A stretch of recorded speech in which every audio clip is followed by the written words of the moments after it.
Hello বন্ধুরা, আজকে আমি তোমাদের সাথে শেয়ার করব সুজি দিয়ে কালোজাম তৈরির রেসিপি।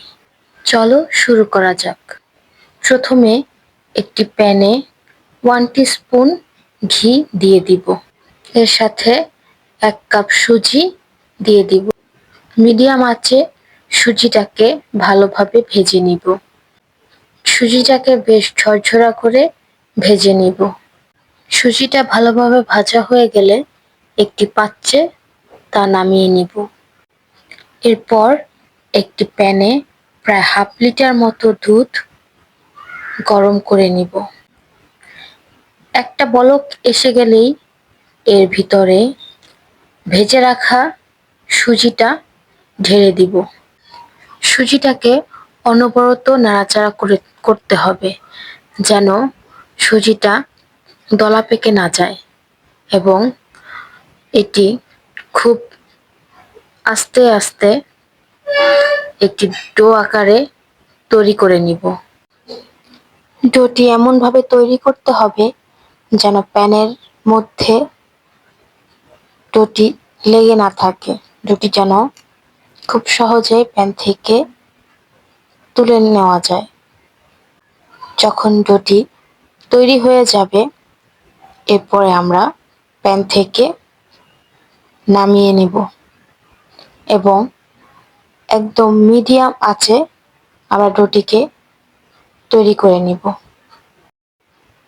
এরপরে আমরা কিছু সময় ডোটিকে খুব ভালোভাবে ঢেকে রেখে দিব। এ পর্যায়ে আমরা মিষ্টির জন্য শিরা তৈরি করে নিব। এখন আমরা একটি পাত্রে 1 কাপ পরিমাণ চিনি নিয়ে নিব।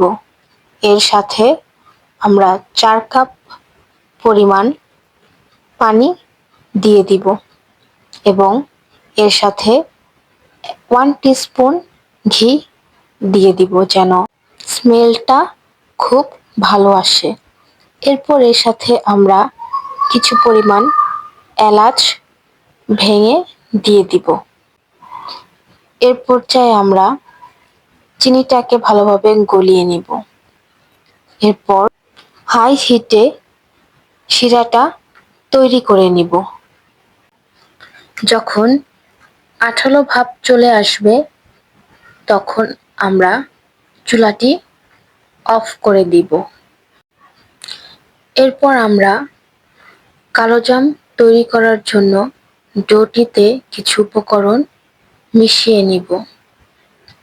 আমরা প্রায় 2 স্পুন গুঁড়ো দুধ নিয়ে নিব এবং ডোটিতে খুব ভালোভাবে মিশিয়ে নিব যেন বাবলের মতন হয়ে না থাকে।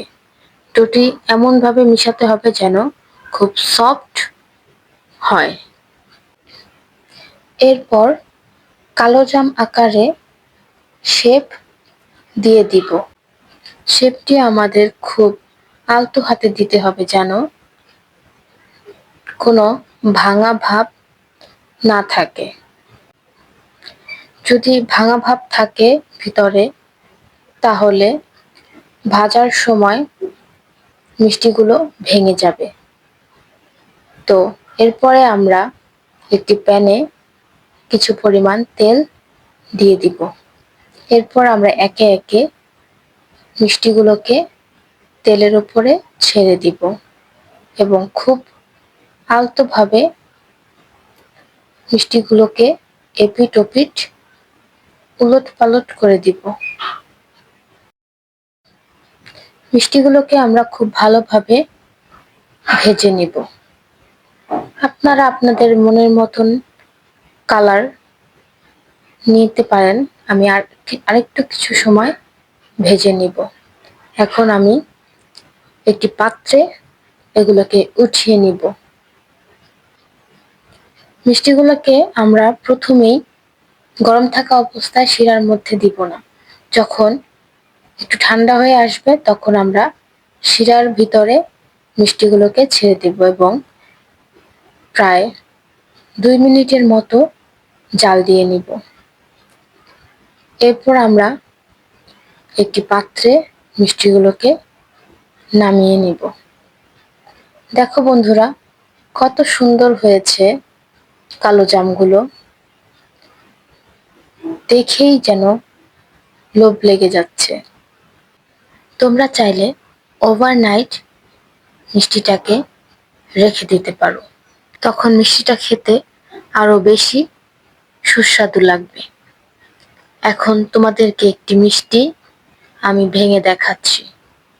দেখো বন্ধুরা, কত সফট এবং স্পঞ্জি হয়েছে মিষ্টিটা। Thanks for watching.